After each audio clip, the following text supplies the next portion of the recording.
কয়েকদিন টিভিতে আমাদের কান রাখি, তাহলে শুধু একটা শব্দই ভেসে আসছে, সেটা হচ্ছে ধর্ষণ, ধর্ষণ এবং ধর্ষণ।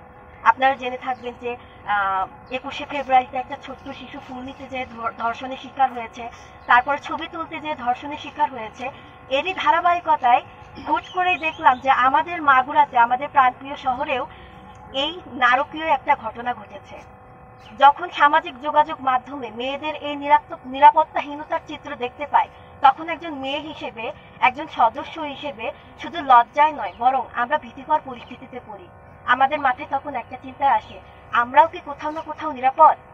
আমরা কিন্তু এখন 18 বছর বয়সের গণ্ডি পার হয়েছি। এখন আমাদের পিতামাতারা আমাদের বাইরে ছেড়ে দিয়েছে। তারা অবশ্যই ভরসায় ছেড়েছেন যে আমার মেয়ে এখন বড় হয়েছে কিংবা আমার মেয়ে এখন বাইরে পড়াশোনা করছে, সে অবশ্যই, যেহেতু চারপাশে শিক্ষিত মানুষজন, সে হয়তোবা নিরাপত্তায় থাকবে। কিন্তু আসলে কি তাই?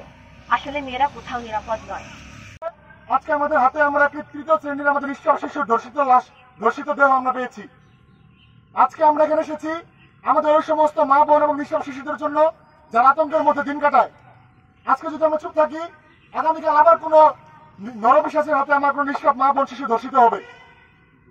আমরা স্পষ্ট করে বলতে চাই, আমাদের সমাজে যেখানে ধর্ষণের মতো জঘন্য অপরাধ করার পর সেই ধর্ষকের বেঁচে থাকার কোনো অধিকার রাখে না, বিচারহীনতার পর এই ধর্ষকরা একের পর এক ধর্ষণ করে যাচ্ছে এবং আমাদের মা বোনরা ভয়ের সাথে দিন কাটাচ্ছে। আমরা কি আমাদের দর্শকদের ভাবে রাস্তায় ঘুরে বেড়াতে দিব এবং আমাদের সন্তানদেরকে ভয়ের সাথে বড় করবো?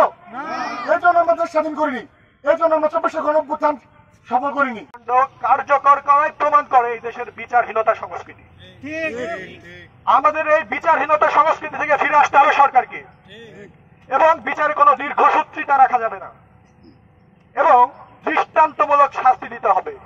এই দৃষ্টান্তমূলক শাস্তি হতে হবে দ্রুততম সময়, এবং ওই দ্রুততম সময় কোনো রাজনৈতিক টার্ম না। এই দ্রুততম সময় হতে হবে ওই ধর্ষণ বা ওই কাণ্ডে, ওই ঘটনার রেশ থাকতে থাকতে।